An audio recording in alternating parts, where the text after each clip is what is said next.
咱和顺转运站嘛，总共有12个公车的月台，除了会当坐车以外，咱内底嘛有真大的空间，以后会有便利商店，还有个会当食物的，2楼即马嘛咧规划咧做餐厅，所以讲唔但是一个坐车的所在，也是一个生活上会当来消费，会当来一个休闲娱乐的所在。第一个是我们有自己的专属的停车场可以休息，然后第二是我们这边是也有比较干净的厕所，可以让我们去做休息，然后旁边部分也有一些吃的，也可以让我们去做购买。然后的话，我们是可以解决我们的休息跟我们的上厕所，也可以也解决我们的那个饮食的部分。内底有足侪公车的路线，会当连接到咱安南区本地，嘛会当去到永康区，嘛会当到市区，甚至连县化，咱会当来做一个转运。比如讲，咱的市区的公车5号的公车，特别按原来行驶到延航，大家延长到咱和顺转运站，咱嘛有新的905号的厝边公车，厝边公车就是咱会当行驶。伫咱即个安南区的旧部落内底，路草较细条的所在，咱就用即个9人座的车辆来行驶，所以按这个部落再来和顺转运站，会当来转其他的公车来去市区。是开5号路线，他们说现在有多了5号路线之后，他们反而去市区的路线反而更多元了，不会像说以前单是可能只有18号或者是20号而已。对，因为我们5号路线跟的蛮多的，是有到新光三医院，也有到私立医院，也有到成大医院，然后也有到台南棒球场，反而让安南区他们乘客一直说有蛮多的路线可以达成的。特别是安南区，除了幅员广大，那我们的人口也是目前台湾市增加成长率最快的一个行政区啊。相对的呢，交通整个一个运输对安南区来讲也特别的重要，所以和顺转运站在这里呢。未来可以帮忙我们整个一个亚太棒球场来观看比赛的一些球迷也好，游客也好，或是说甚至来到台湾历史博物馆，这些游客都有相当大的帮助，也可以未来带动我们整个安南区，特别在亚太棒球场周围这边的经济发展。掌握市政3分钟。台南进步向前冲，跟所有的市民朋友们以及安南区的朋友们共同迎接和顺转运站的完成。这个地方，总共历经了3年。为什么历经3年呢？因为中间经过疫情，还有原物料大涨，总预算是这个1.6亿，中央政府补助8000万，所以感谢中央立法院的支持。地方政府的8000万也感谢议会的协助，能够让我们垫付款能够完成。这个地方会变成安南区一个重要的交通扶轴带，也就是说，安南区面积很大，很多这个公共大众运输的公车路线呢，或者是从国道下来的路线能够在这个和顺转运站得到一个接驳。你也可以看到，从这里看得到我们亚太棒球训练中心的园区，总共2个成棒主副球场，2个少棒主副球场。许多赛事在进行的时候，和顺转运站就变成一个接驳车或者是这个大众运输工具很重要的一个点。因此呢，和顺转运站的新建现在完成，正当其时，可以承接安南区的发展很重要的一个点。那也希望说，这将来发挥作用，对于促进安南区的繁荣进步有很大的帮助跟注意。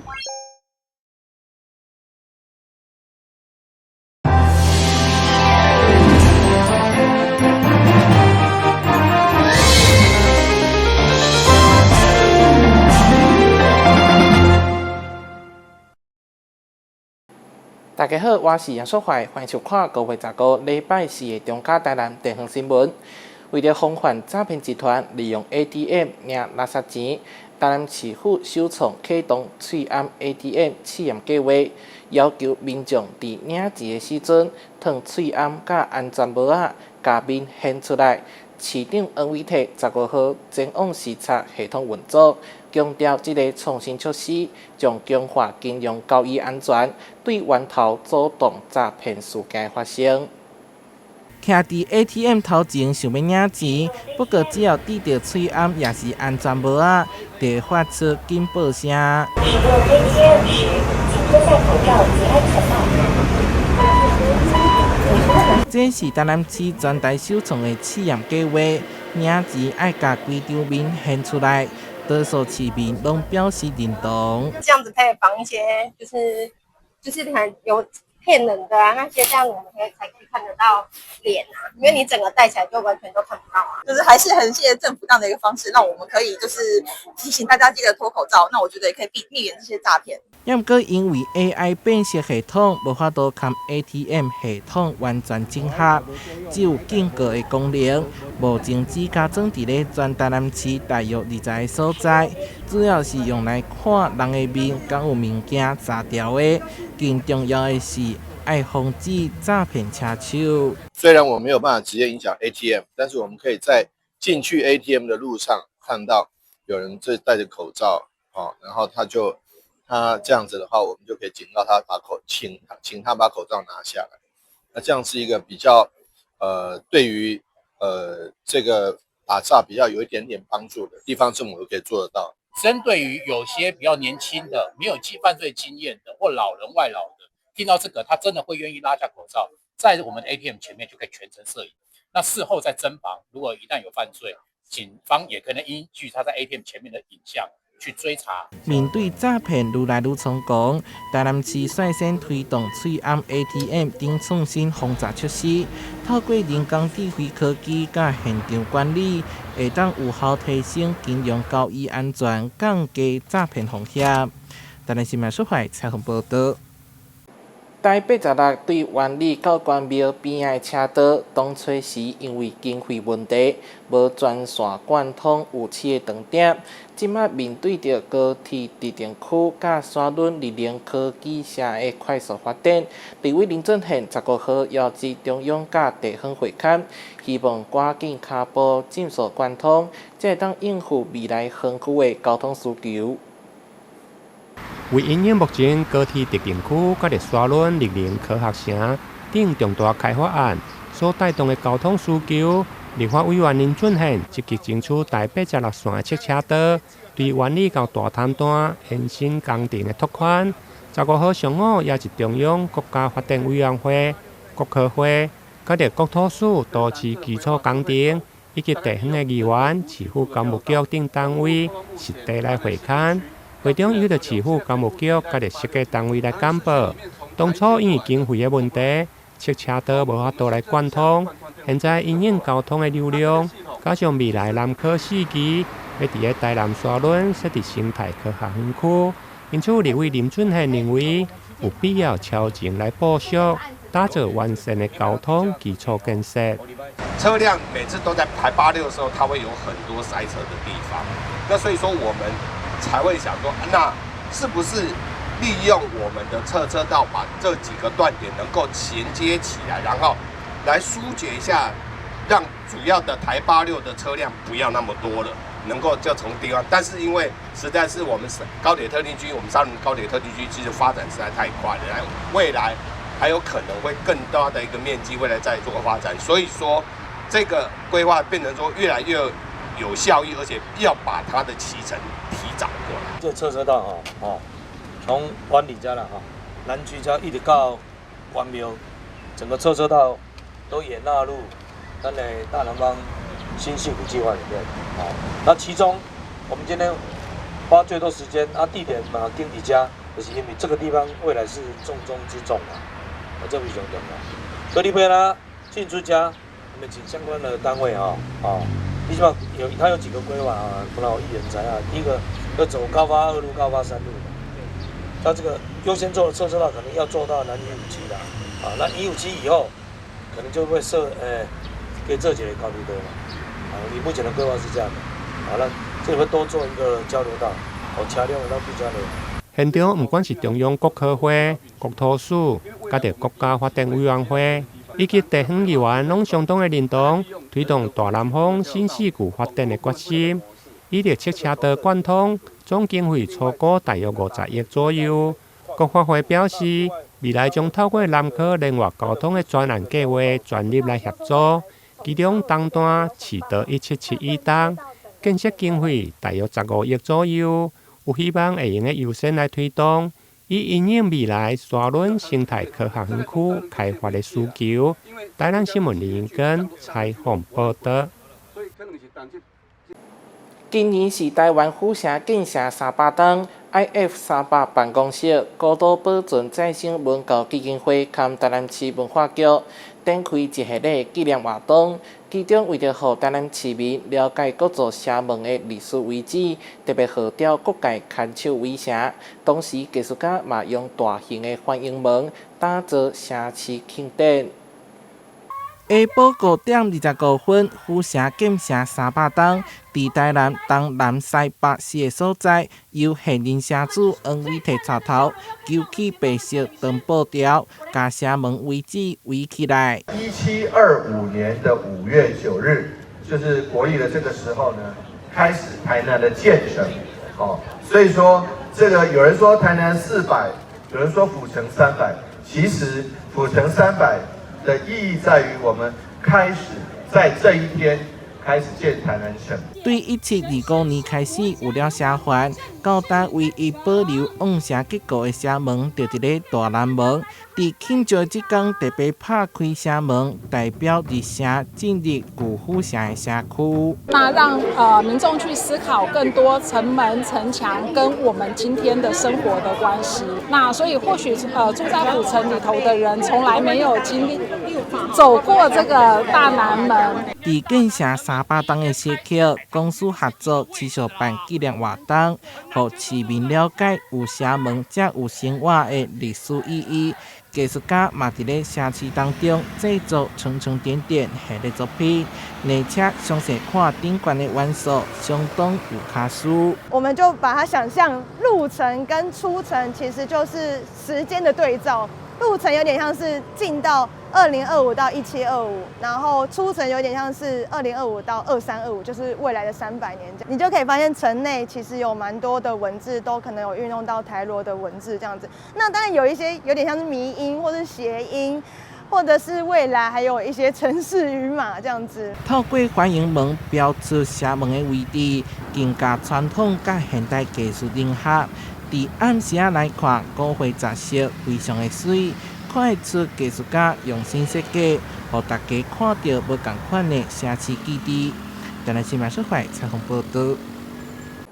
第25届台新青少年志工精英奖，台南总共有9位学生志工得奖。市长王伟摕15号特别接见这群优秀青年，肯定因用热情甲行动服务社会。志工服务是公民社会行动力的展现，也是新世代青年积极参与公共事务、关怀社会重要力量。台南市今年总共有9位学生志工脱颖而出，荣获全国精英奖、杰出志工奖以及奉献奖，服务精神得到各界肯定。市长王伟摕特别表扬9位优秀的青年，望因未来持续以热情和行动服务社会。谢谢基金会，因为基金会的努力能够让这些青少年志工的付出能够被看见，因为通过他们的选拔，也让志工们更加被肯定，也肯定自己。那所以说非常非常谢谢他们。那也期待未来有更多的人，因为这些志工青少年志工被发现、被发掘、被肯定，而愿意投入这个志工的行列。感谢所有的志工朋友，感谢台新基金会。台新青少年基金会董事长蔡兴祥表示，今年总共有2234件参赛，最后只有150位入选，其中台南里长施慧轩同学更是得到全国精英奖的肯定。总共有2234位的同学参与甄选今年的志工精英奖。那总共呢，参加的人很多，有150位入围。入围以后有2位是亲善大使奖，有8位是全国的精英奖，另外20位是杰出的志工奖，还有其他的奉献奖。所以我们今天特别为台南地区的获奖同学来接受表扬。为了因应 COVID-19 造成的影响，有了伊甸云志工的服务。这也恰好满足了我因为课业压力非常大，无法有过多的时间到实地服务的困境。在我参与伊甸的云志工后，我用视讯的方式和来自不同地区及不同年龄层的服务者互动，用简报的方式和他们介绍来自台湾这块文化宝岛的故事以及世界的时事议题，使他们在枯燥乏味的机构中也能持续的吸收新知。教育局表示，得奖学生用热情、创意甲坚持投入志工服务行列，不仅改变他人的生命，也为社会助力持续不断正能量。更感谢台新青少年基金会长期推动志工表扬，让少年人的善行被看到。希望未来会当鼓舞更多青年学子加入志愿服务的行列。台南新闻中心为采访报道。旅游景点、私房秘境拢底家，特色美食乐力哉，生活时事抢先报，中嘉新闻周报，深耕在地，放眼全国，掌握最新地方资讯。每周六下午1点就在高雄都会台。为了鼓励国人培养运动习惯以及行销南区特色产物，台南市体育总会甲南区公所合作举办2025爆发杯昆士湾星光夜跑，为了吸引更加侪民众参与，主办单位特别制作济参赛礼，并准备限量鞋、限蚵仔替跑者补充体力。2025爆发杯昆士湾星光夜跑，由南区公所以及台南市体育总会主办。活动组别分为5公里健康组、10公里的挑战组，以及21公里的半马组。路跑路线涵盖南区侪景点，是一个充满海味、美味、人情味的路线。同时，为了吸引更多民众参与，主办单位特别设计出多项精美的参赛礼，要来销售。我们这次的纪念衫呢，也是采用这个质感比较好的那个布料以及请专业的设计师呢帮我们设计比较质感较高的一些奖牌。还有这次呢，有参加10K 跟21K，我们有赠送这个太阳眼镜，光这一只太阳眼镜就超过我们的报名费。然后我们的完赛礼21K 的完赛礼还有那个限定的斗篷，这个很贵。然后呢，还有这个我们饭店啊，还有一些几家民宿的业者，他们也有去赞助这次的那个路跑的活动，即将会赠送免费的住宿券。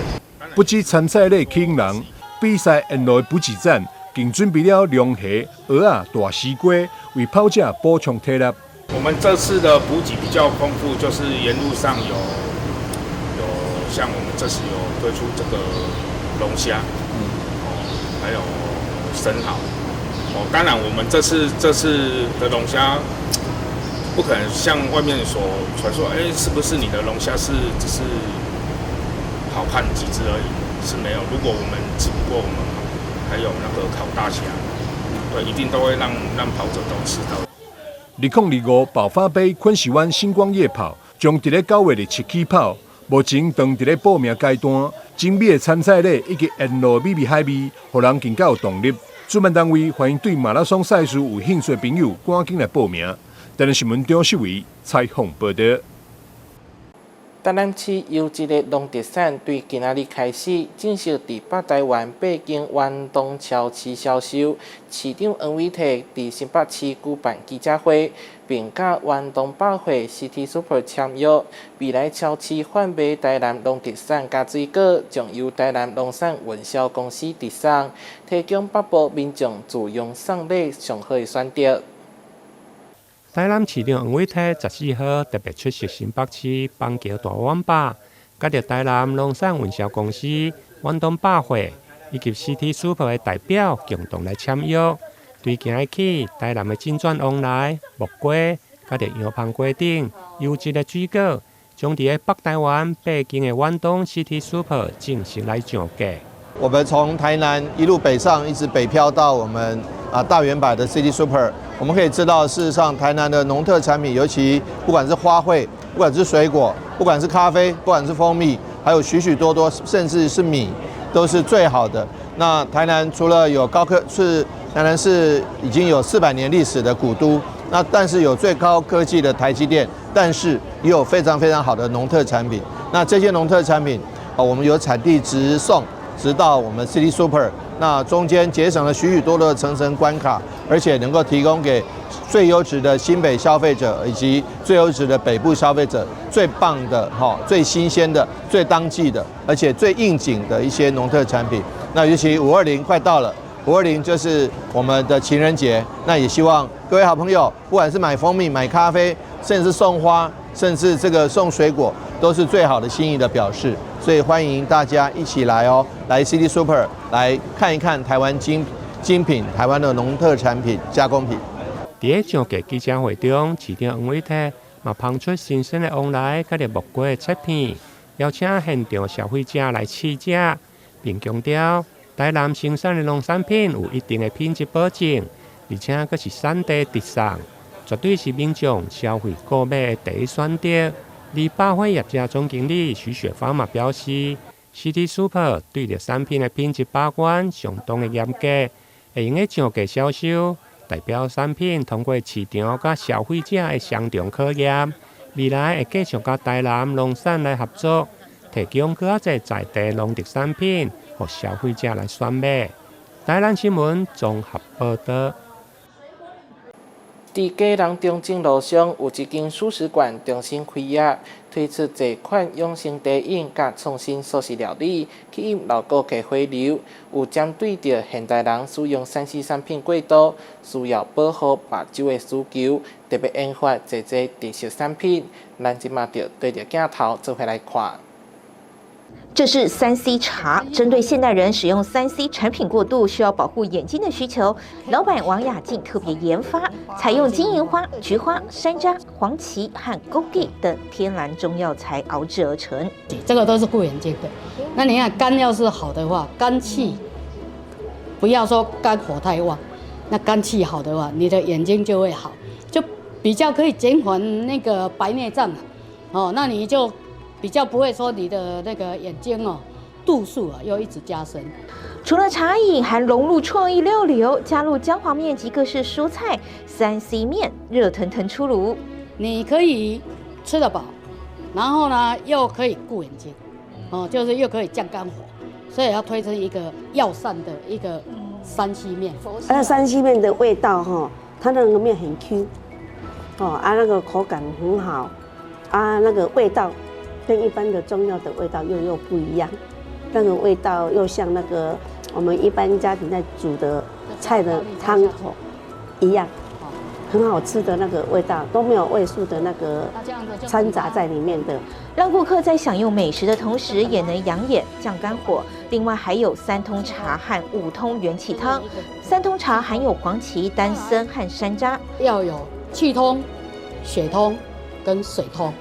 那这样子呢，人身体就能新陈代谢就非常好。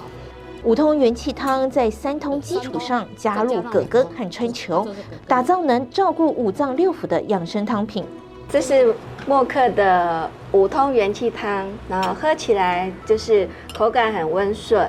然后喝起来很暖和，那元气满满。就像今天12度，我还是只穿短袖。蔬食的特色菜品还包括了用蔬食发酵的臭豆腐，搭配咖喱、菊花、高丽菜，创造出独特风味。很棒，跟外面的不一样。它的臭豆腐特别绵软。我跟这个王老师已经是老朋友，之前他修了2年，我现在这次又回来吃。最近我常常来买那个臭豆腐吃得蛮喜欢的。昨天有买1碗回去给他吃，他吃了够鹅肉啦。他从来不吃素的啦。以舒适推广蔬食为理念，打造可以吃饱又可以养生的健康饮食文化，吸引越来越多注重身体健康的消费者前往品尝。业者不忘回馈乡里，店内的代用便当，照顾邻里需要帮助的民众，希望以元气蔬食将爱与健康的理念传递出去。记者蔡小军基隆报道。基隆杰出市民洪伟农为爱人间，特别捐赠一台搜救犬运输车，甲特殊服务消防局，由基隆市长谢国良代表市政府收证，感谢伊的大爱捐赠。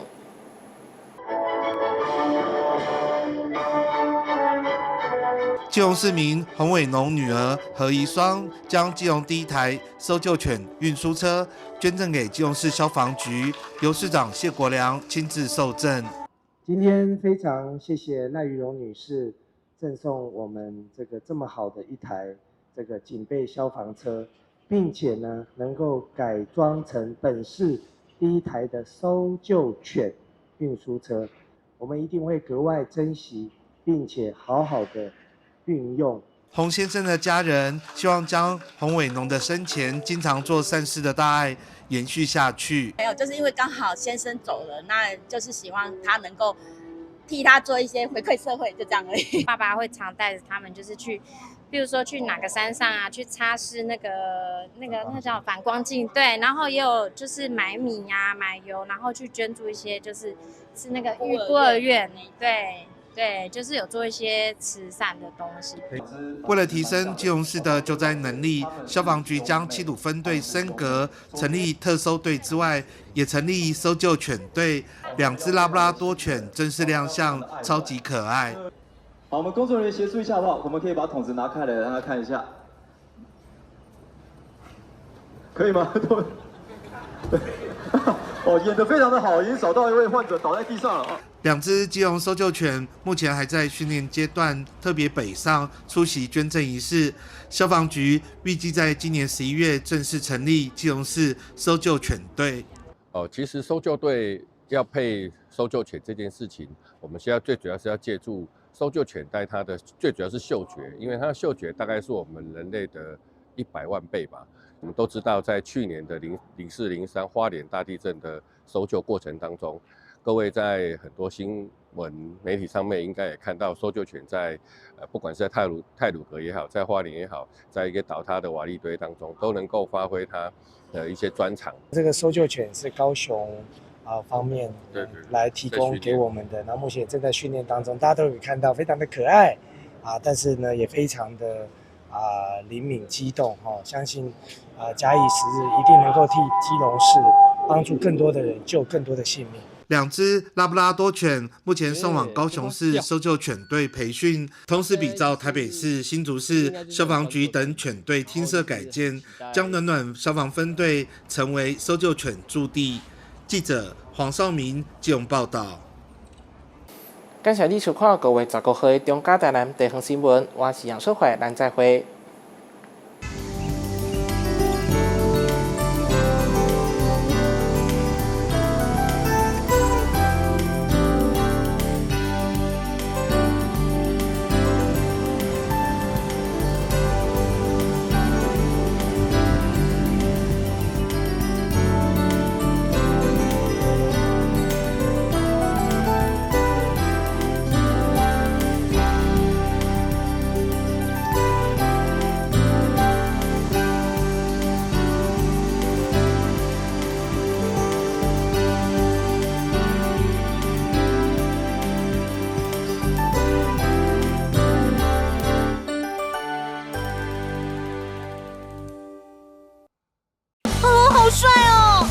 新车酷吧？你好像忘了些事哦。